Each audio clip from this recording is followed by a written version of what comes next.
why would a Los Angeles Unified School District teacher go to SqueakFest?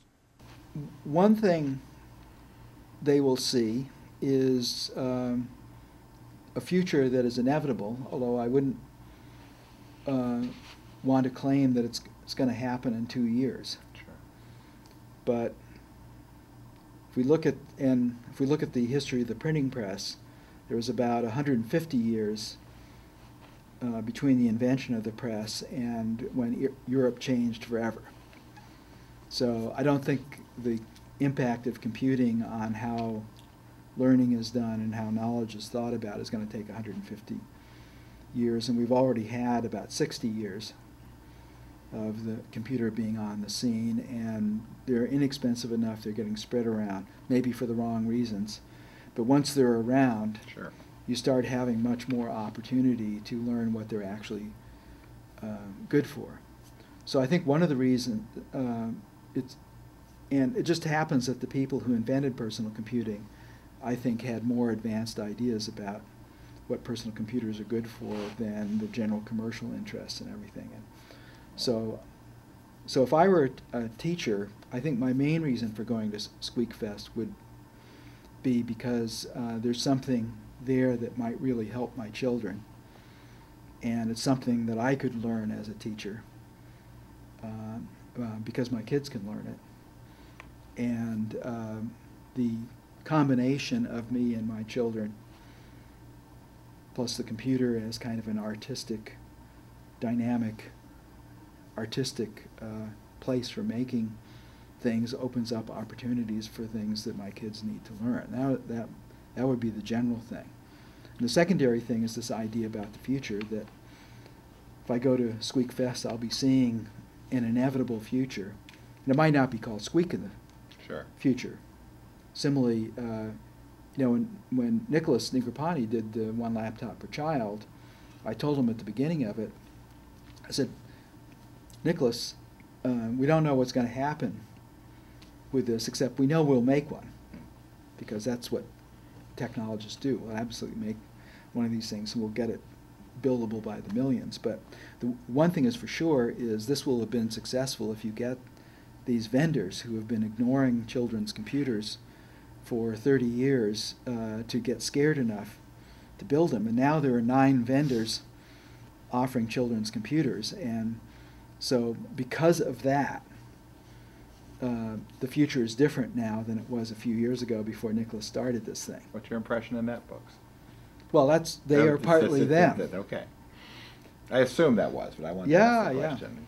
Yeah, and we had the wonderful, because when I was at HP, in 2004, I spent a lot of time trying to get them to do a netbook, and they wouldn't do it when it was a good idea. Right. But they were willing to do it as soon as their competitors. So business almost never does anything just because it's a good idea. No. Right? They have other reasons behind it, although they could make a lot of money if they did things because it was a good idea, because then they'd be first. You're basically saying that Squeak or eToys in some name is going to be around for years in terms of teachers investing time in something. This is not going to be a couple years and yeah, gone. Because the thing they have to realize is that like if you learn music, you're learning something that transcends most composers. So there are specific aspects to learning music. You can learn a particular instrument, but if you learn music, you're actually learning something that's bigger than that. And people now have something they didn't have 25 years ago, which is they have something that automates a lot of the old media they used to do, and it's a wolf in sheep's clothing. They don't realize that it's actually much, much more powerful than that.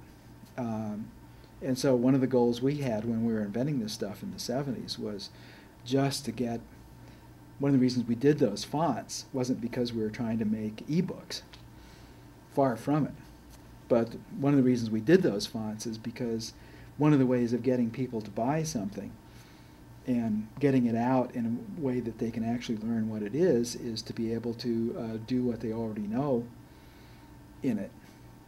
So it's some absorption of, this will adapt to the old process and to move them into the new. Yeah, perhaps only 5% of human beings in a population go after new ideas on their merits. Sure. Right, 95% of the people or so assess new ideas on whether they contribute to their current goals. 5% change their goals.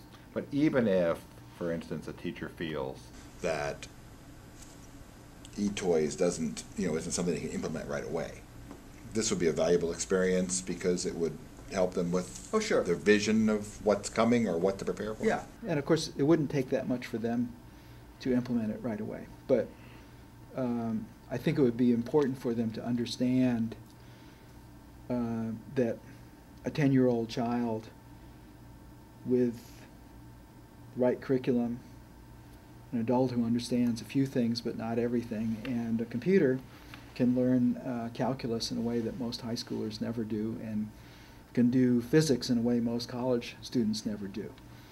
So it's not a question of improving things by 5%, it's improving things qualitatively in ways that are quite startling once you get into them.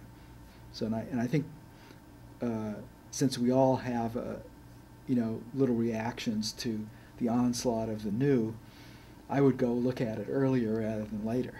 That's what I would. You probably, you told me about your experience about piano, and yes. If you'd poked around at the piano earlier on your own hook, you probably would have been a happier camper when you were in college. Considering I became a music major my sophomore year because I liked to sing, and the department head saw something in me that, why aren't you majoring in this?